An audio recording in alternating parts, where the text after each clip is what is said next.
Please, don't look so surprised. You didn't really think I'd let Rusty and the others arrive in Ahu before me, did you?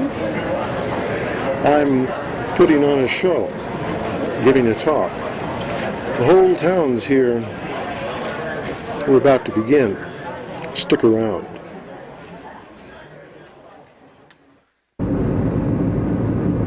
I'm south of Tucson, south of Gila Bend, heading south and west, almost to the Sea of Cortez. Already it's a moonscape of rock and cactus and creosote flat. Suddenly, in the middle of nowhere, miles and miles of slag, and then, around the next bend in the road, Ahu.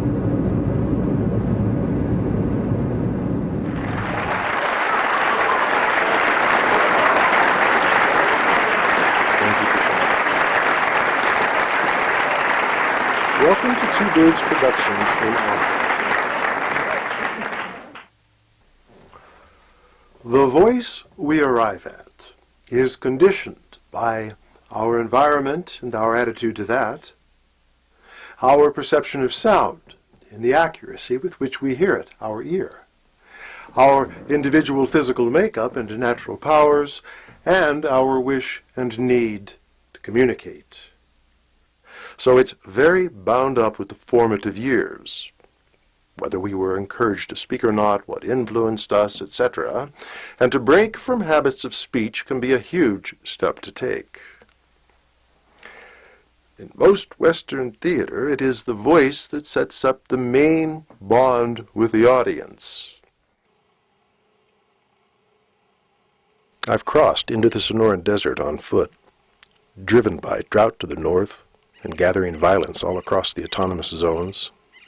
I'm heading for the border towns, and surviving, but just barely, in a land inhospitable to all but the extinct tribe, the ones who'd gone before. The Sand People, the Hayachet Odom, and their ancestors inhabited this vast region for 15,000 years. They understood the limits imposed by lack of water and adapted into small, nomadic bands, using all four strategies of gaining sustenance: farming, gathering, hunting, and trade. Very, very smart. 15,000 years in a place so dry and hard, no one from the outside wanted to take it away, and war was pretty much out of the question given such finite resources.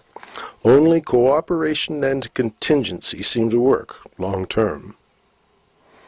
And here I am, a refugee from the land of plenty, keenly aware of the Hayachet Odom and their ghosts, calling on them even.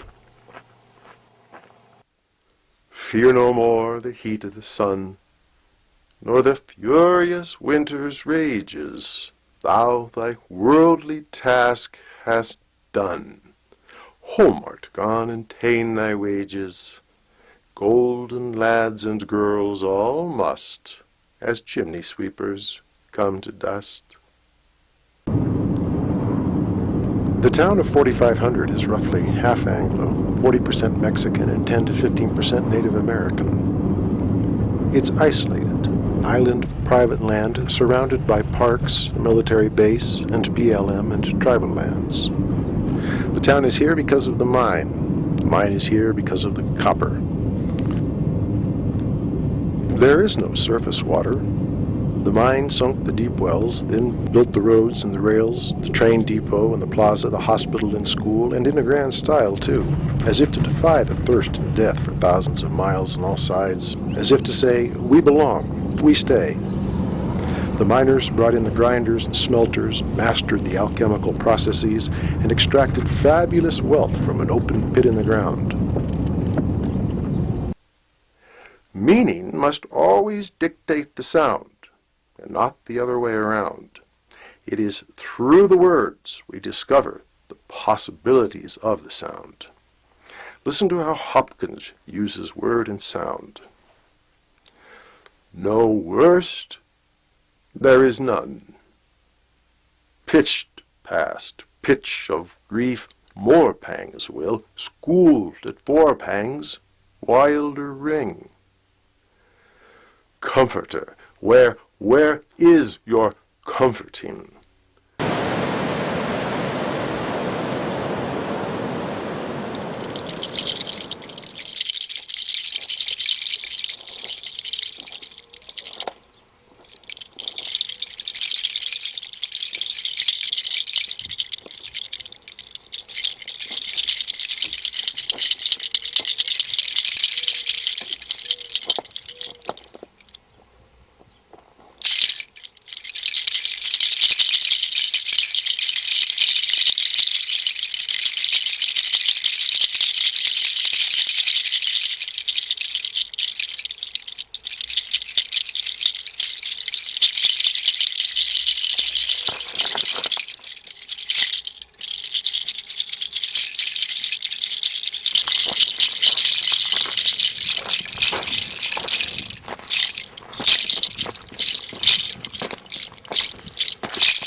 All life, death does end, and each day dies with sleep. We tend to think of words as springing from somewhere around the neck up, and are curiously unaware of their physical nature, and of our physical self being expressed through them. But words evolved at the first out of noises made to communicate basic needs. They were, in fact, signals, and we still resonate to them on this primal physiological level. Words can be the instruments of chemical change, and when set to rhythm, they can become irresistible. By 1925, the mine was using 3.6 million gallons of water a day, 365 days of the year. The deep wells showed no sign of drawdown. The aquifer below was huge. Now the mine sells water to the town. It tastes terrible. It's tainted with arsenic. It is unsafe unless filtered. The community is mostly poor, made up of small business owners, old families who've stayed on, the unemployed and eccentric, retirees and snowbirds in RVs, border agents and their families. The town's future is wedded to the mine, which has been closed for 20 years now, but reserves the right to reopen at any time. Samuel Beckett's Waiting for Godot. Estragon has been struggling to put on his boot. He gives up. Nothing to be done. I'm beginning to come around to that opinion. All my life I've tried to put it from me, saying, Vladimir, be reasonable. You haven't tried everything. And I resumed the struggle. So, there you are again. Am I?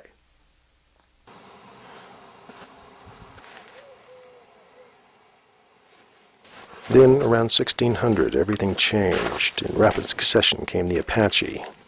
Aggressive ranchers, miners, missionaries, disease, boarders, tourists, retirees. The only thing the Hayachet ancestors can now call their home is a graveyard 5 miles outside of the town of Ajo. I was alone, lost in canyons of toxic waste, a labyrinth of dead ends, a landscape poisoned beyond repair. Evasions and communications through word and rhythm games. A thickening subtext. What a character feels and what a character says do not necessarily coincide. What is not said can be as important as what is. He keeps his private motives intact. But just as with classical text, the cadences and rhythms into which the speech patterns fall contain their poetry. Listen to the chorus from King Henry V, not just in clumps of sense, but how the sound is a part of the active imagery. Now entertain conjecture of a time when creeping murmur and the pouring dark fills the wide vessel of the universe.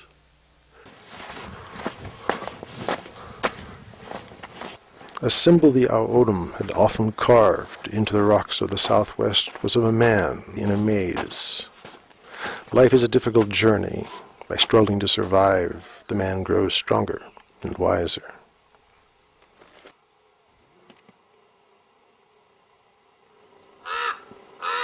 Thoughts of an extinct tribe guide my passage.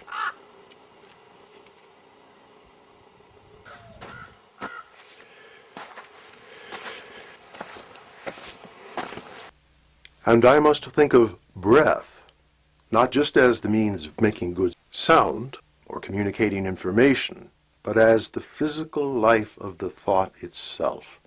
I must conceive of breath and thought as one. In everyday life, one seldom runs out of breath in the middle of a thought. How we share the breath is how we share the thought. And in acting terms, how a character breathes is how a character thinks. And once I find that integration of breath and thought, the speaking takes on a new energy, becomes effortless.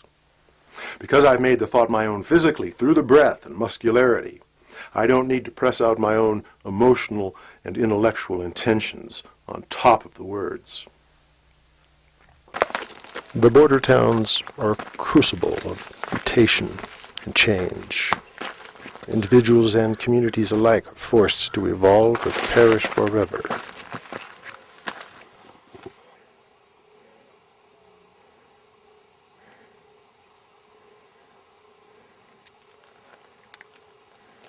No wonder Rusty and the others are converging. It's as good a place as any to make a stand, and I feel ready. For the whole thought is the current in which Othello is caught, and the individual phrases are like the waves. If I can honor each of these phrases, yet ride the whole sentence in one breath, I come closer to the elemental nature of the thought. This is the skill required, yet without losing the spoken impulse, for it should not sound rhetorical. The point is, there's a parallel between the actor reaching down for that breath and Othello reaching for that thought. And in both, it is the breath which enables the release. In any case, I figure a justifiable allocation of this resource would be for the growing of trees. The town produces none of its own food. Everything is trucked in from hours away. The market is guaranteed. I make my pitch. An oasis of 108 trees in the school's old asphalt-covered courtyard, mostly pomegranate, with a few citrus and figs. Rather a worst-case scenario, and who knows what's beneath the asphalt. Rock and fill, no doubt. I'll start with playground areas and expand out. The soil, dirt really, crunches underfoot. A mix of sand and gravel and fine particulate clay, highly alkaline and devoid of microbial life. I'll broadcast humates and lay in a thick layer of organic mulch to jumpstart soil formation. Daytime temperatures reach 120 degrees and more. Only the toughest varieties will thrive, so I'll need a nursery area for propagation. You'll notice that a good political speaker has a skill with the same structures of speech as are found in dramatic verse, only he or she uses prose. There is an awareness of the emotive power of word, of sound in its repetitions, and the building up of a form of a speech. And all this he or she uses for their own purposes of persuasion and manipulation. The Greeks had it right. Eloquence is force.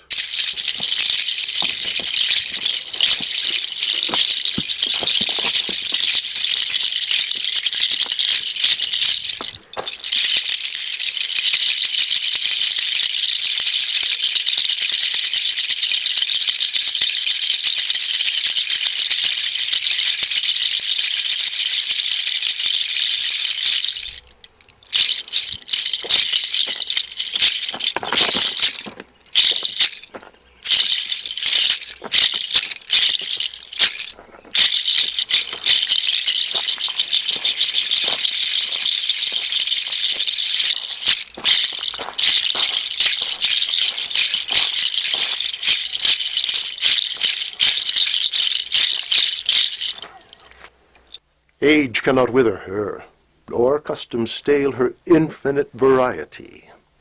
Other women cloy the appetites they feed, but she makes hungry where most she satisfies. For vilest things become themselves in her, that the holy priests bless her when she is riggish. Now, of course, Enobarbus is having fun, making fun for himself and others. He is, after all, an actor. He also tells the truth. But of most interest here is Enobarbus revealing himself as an old-school white goddess poet, his eloquence in service to the eternal feminine, to higher values of beauty, taboo, eros. Eloquence can elevate as well as diminish. And because he can invoke these qualities, because he can articulate them, he makes them also available to his listeners. In the same sense, I think it's the responsibility of the actor to be articulate. They are, in a special way, guardians of the language they bring alive through being articulate, and this care given helps the listeners also to be articulate. There is an attitude to the work which is beyond the personal.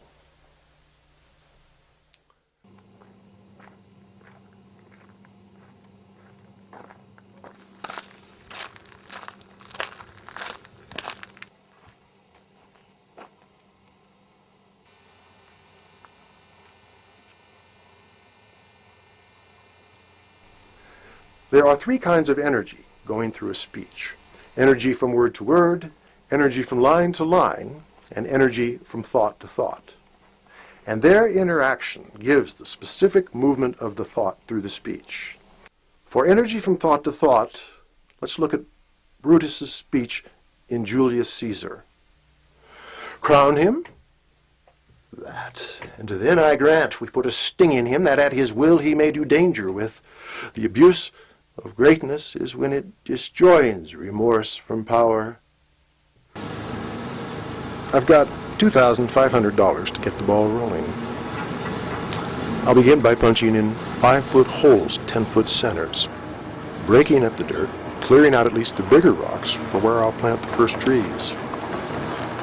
As for the nursery area, 3 species are of particular interest. Pomegranates, of course, date palms, and velvet mesquite. I'll develop local varieties, starting from seeds and cuttings. All 3 species are tough, drought-resistant, and productive. Useful qualities for the hard times to come.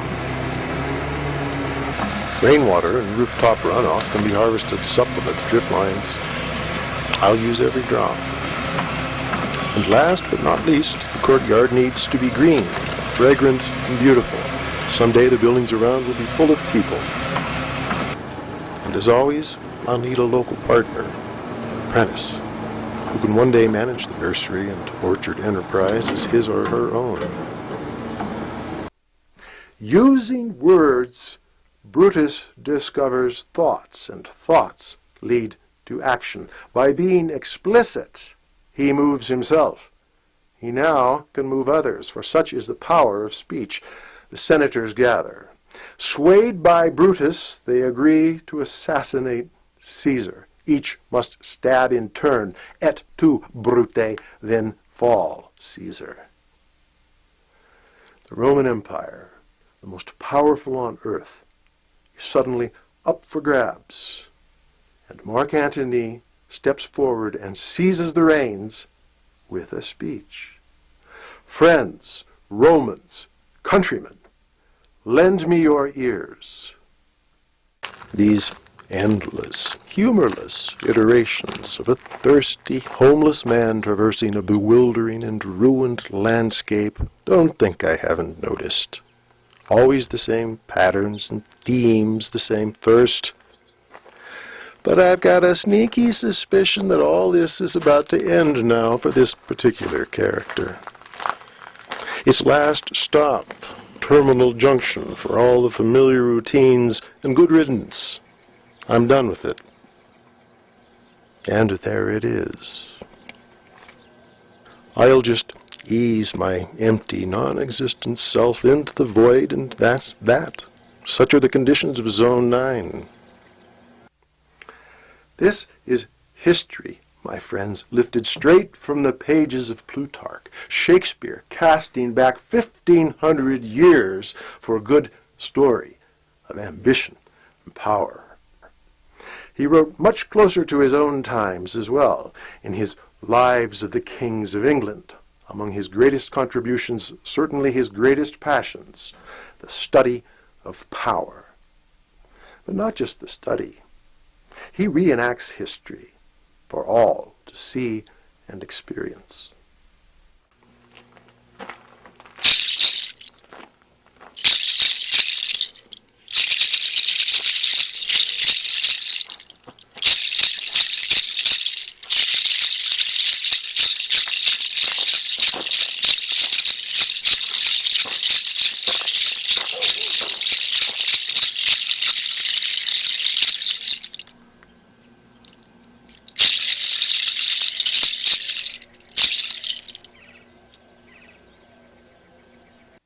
Richard is suddenly and brutally pushed into the abyss.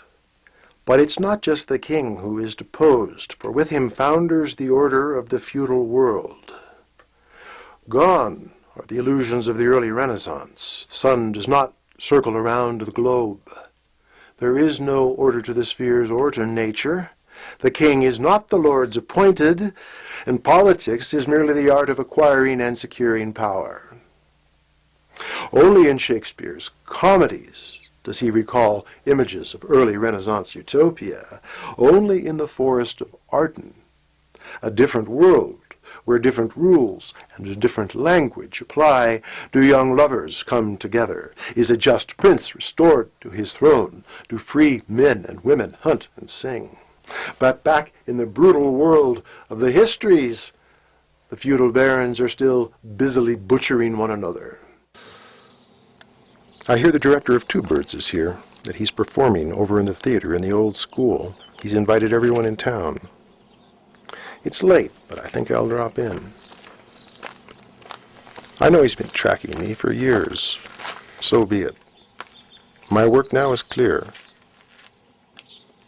If he wants to capture images of that, to edit them, make something of it, put his name on it, that's okay. I'm not too worried anymore about who's jerking whose digital chain. The show goes on. The king should be worried.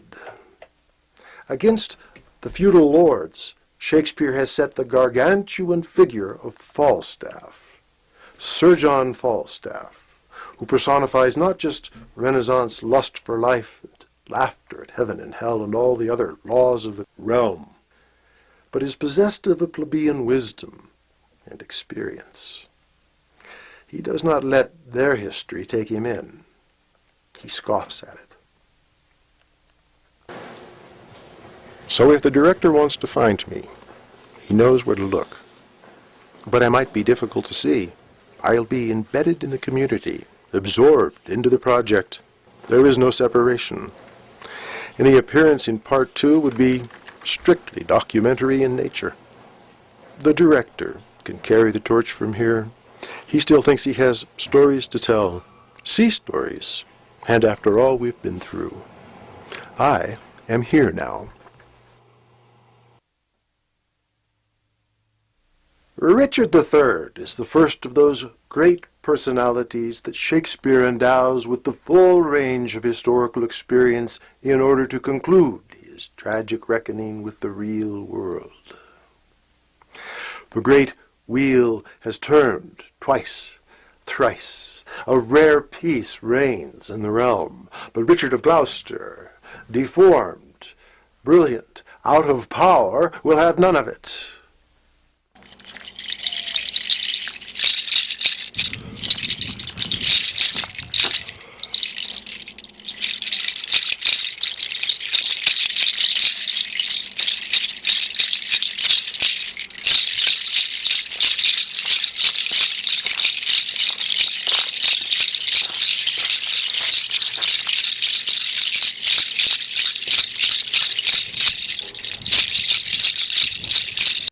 Richard compares himself to Machiavelli, but he is a real prince.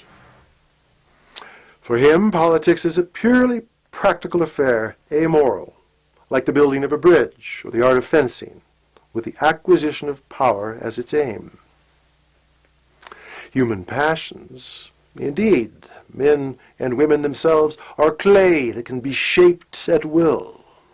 The whole world is a huge piece of clay that can be shaped by hand. Richard III is the mastermind of the grand mechanism, its will and awareness, also its human face, a face both terrifying and fascinating.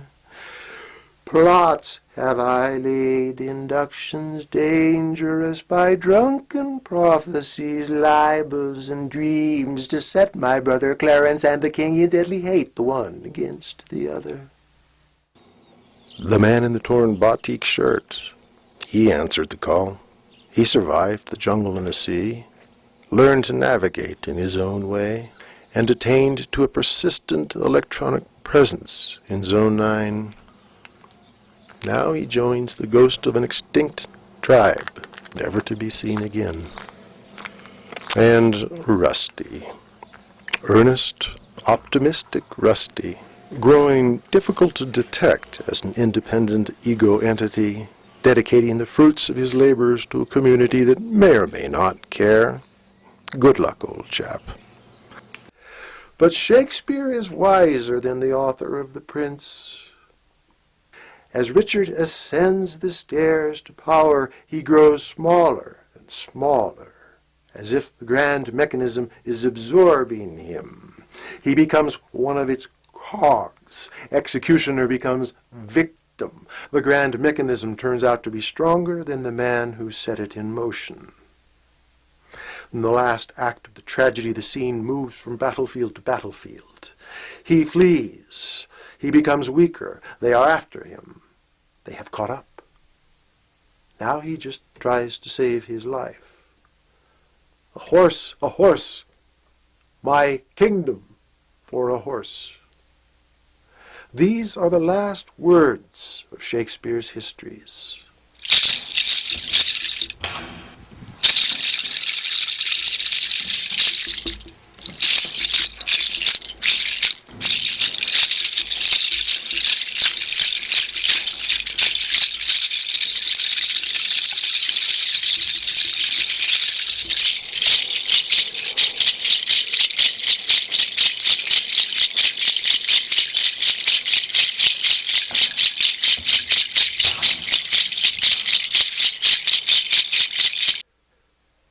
Richard III foreshadows Hamlet, the tragedy of a man contemporary with Shakespeare and with us.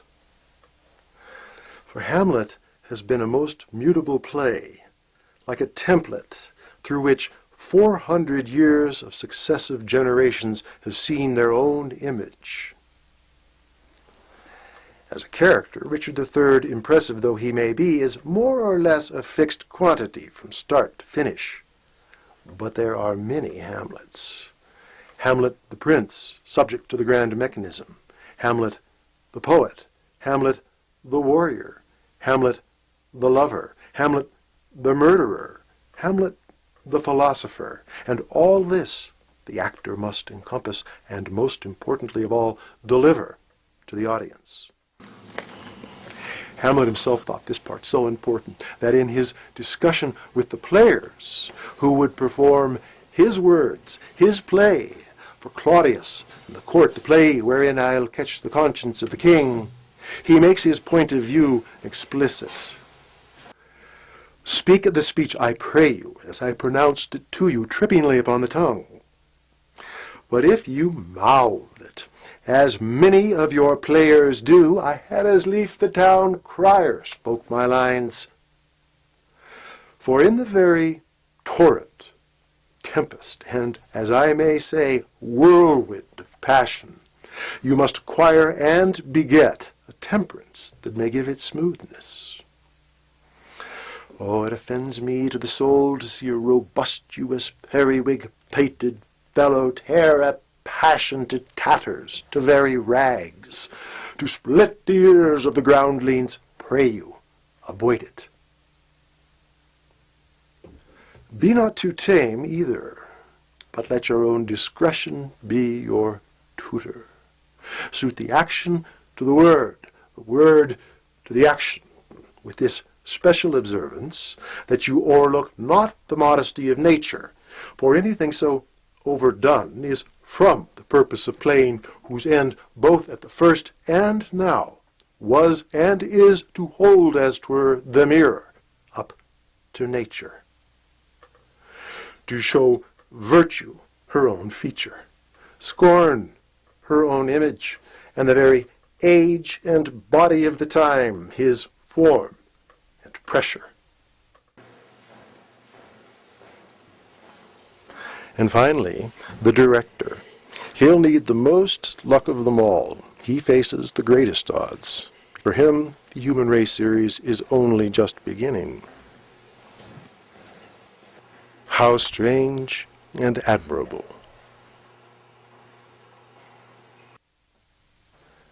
This, then, is the goal in terms of voice and the actor.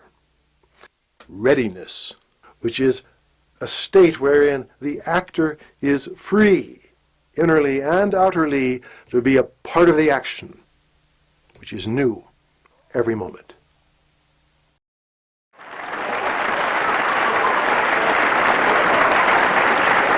Thank you for coming. This formally concludes Part 1 of the Human Race series. This is Two Birds Productions in Aho, broadcasting live. Stay tuned for our upcoming radio series, From Bombay to Banjarmasin, and Other Tales of the Sea.